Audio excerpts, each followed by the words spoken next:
ವೆರೈಟಿಗಳು. ಮತ್ತು ಅದು ಬಂದು ಚಿಲ್ಲಿ ಬಂದು ನಮ್ಮದು ಮೇಜರ್ ಚಿಲ್ಲಿ ಪದ್ಮ ಏನಿದೆ ಅದು ವೈರಸ್ ರೆಸಿಸ್ಟೆಂಟ್ ಇದೆ. ನಿಮಗೆ ಆಲ್ರೆಡಿ ಎಲ್ಲರಿಗೂ ಪರಿಚಯ ಐತೆ ಅದು. ಇವತ್ತು ನೋಡ್ರಿ ಅವ್ರು 9 ತಿಂಗಳಿಂದಲೂ ಮೇಂಟೈನ್ ಮಾಡ್ತಾರೆ, ಅಷ್ಟು ಚೆನ್ನಾಗಿದೆ. ಮತ್ತು ನಮ್ಮ ಚಿಲ್ಲಿಗೆ ಏನು ಬೇಕಂದರೆ ಸ್ಪೇಸಿಂಗ್ ಬೇಕು ಮೇಜರು.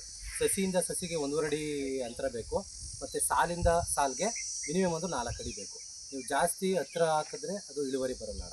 ಮತ್ತು ಮೇಜರಾಗಿ ಏನಿದ್ರು ಕೊಟ್ಟೆ ಗೊಬ್ಬರ ಹೊಡಿಬೇಕು. ಕೊಟ್ಟೆ ಗೊಬ್ಬರ ಹೊಡಿದ್ರೆ ನೀವು ಎಷ್ಟೇ ಸೀಮೆ ಗೊಬ್ಬರ ತಂದು ಏನೂ ಪ್ರಯೋಜನ ಇರಲ್ಲ. ಅಂದರೆ ಮ್ಯಾಕ್ಸಿಮಮ್ ಅಂದರೆ 30 ದಿನ ಇರ್ತದೆ. ಆದರೆ ನೀವು ಕೊಟ್ಟಿಗೆ ಗೊಬ್ಬರ ತಂದು ಹೊಡೆದ್ರೆ 110 ದಿನ ಅದಕ್ಕೆ ಪೋಷಕಾಂಶಗಳು ಈಸಿಯಾಗಿ ಸಿಗ್ತಾ ಇರುತ್ತೆ. ಅದಕ್ಕೋಸ್ಕರ ಕೊಟ್ಟಿಗೆ ಗೊಬ್ಬರ ಹೊಡಿಬೇಕು. ಮತ್ತು ಕೆಲವೊಂದು ಬರೋಕ್ಕಿಂತ ಮುಂಚೆನೇ ಪ್ರಿಕಾಷನಸ್ ಮೆಜರ್ ತಗೋಬೇಕು.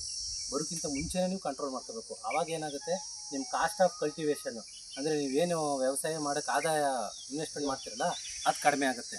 ನೀವೇನು ಮಾಡ್ತೀರಾ, ಎಲ್ಲ ಬಂದಾದಮೇಲೆ ಅಯ್ಯೋ ಚೆನ್ನಾಗೈತಲ್ವ ಅಂತ ನೀವು ನೆಗ್ಲೆಕ್ಟ್ ಮಾಡಿ ಅದು ಬಂದಾದಮೇಲೆ ತಗೋಕ್ಕೆ ಹೋದರೆ ಏನಾಗುತ್ತೆ, ನಿಮಗೆ ಇನ್ವೆಸ್ಟ್ಮೆಂಟು ಜಾಸ್ತಿ ಆಗುತ್ತೆ. ಹಾಗೇನಿಸುತ್ತೆ, ಅಯ್ಯೋ ನಾವು ಹಾಕಿದ್ದು ಇಷ್ಟೊಂದು ಖರ್ಚು ಮಾಡಿದ್ದೀವಿ ನಮ್ಗೆ ಸಿಗೋದೇ ಇಷ್ಟು ಅನ್ನೋ ಥರ ಆಗಬಾರ್ದು ಅಲ್ವಾ. ಈಗ ಫೀಲ್ಡಿಗೆ ಬರ್ರಿ, ನಿಮ್ಗೆ ಮೇಜರಾಗಿ ಏನೇನು ನಿಮಗೆ ಮೇಜರ್ ಐಡೆಂಟಿಫಿಕೇಷನ್ ಒಂದು ಇಂಚ್ ಹಿಂಗೆ ಸ್ವಲ್ಪ ಇದ್ದಾಗಲೇ ಕಂಟ್ರೋಲ್ ಮಾಡ್ಕೋಬೇಕು ಅಂತ ಡಿಸೀಸ್ ಸಿಮ್ಟಮ್ಗಳಿರ್ತವೆ. ಅದನ್ನು ಹೇಳ್ತೀನಿ ಬೇಕಾದ್ರೆ.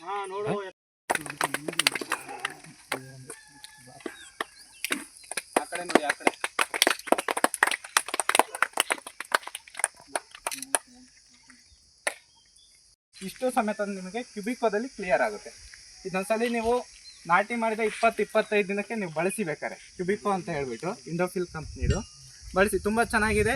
ನಿಮಗೆ ರಂಗೋಲಿ ಆಗಿರ್ಬೋದು, ಮತ್ತು ರಸ ಇರುವಂಥ ಕೀಟಗಳಾಗಿರ್ಬೋದು, ಟ್ರಿಪ್ಸ್ ಆಗಿರ್ಬೋದು, ಮೈಟ್ಸ್ ಇನಿಷಿಯಲ್ ಸ್ಟೇಜಸ್ ಚೆನ್ನಾಗಿದೆ. 1 ಲೀಟ್ರ್ ನೀರಿಗೆ 1 ಗ್ರಾಮ್ನಂತೆ.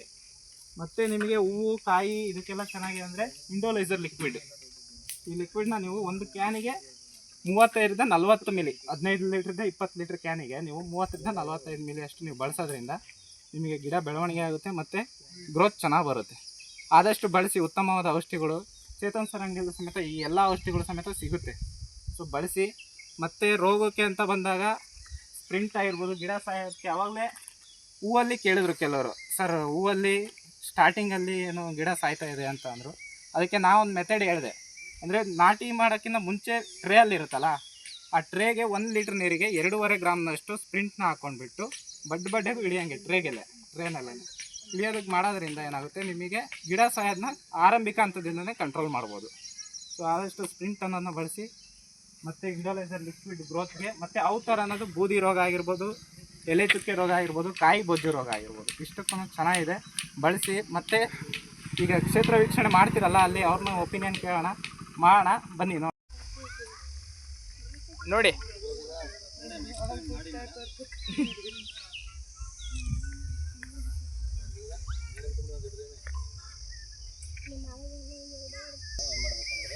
ಉದುರು ಬಂದರೆ ಕಾಣ್ಬಿಡುತ್ತೆ. ಫ್ಲವರಿಂಗ್ ಒಂದು ಕಂಡ ತಕ್ಷಣ ತುದಿ ಇರುತ್ತಲ್ಲ, ತುದಿನೇ ಒಂದು ಸ್ವಲ್ಪ ಅಮುಕ್ತಕ್ಕೆ ಏನಾಗುತ್ತೆ, ಏನು ಬೆಳೆದ್ರೆ ನೋಡಿ ಈ ಥರ 1-2 ಸಂಖ್ಯೆ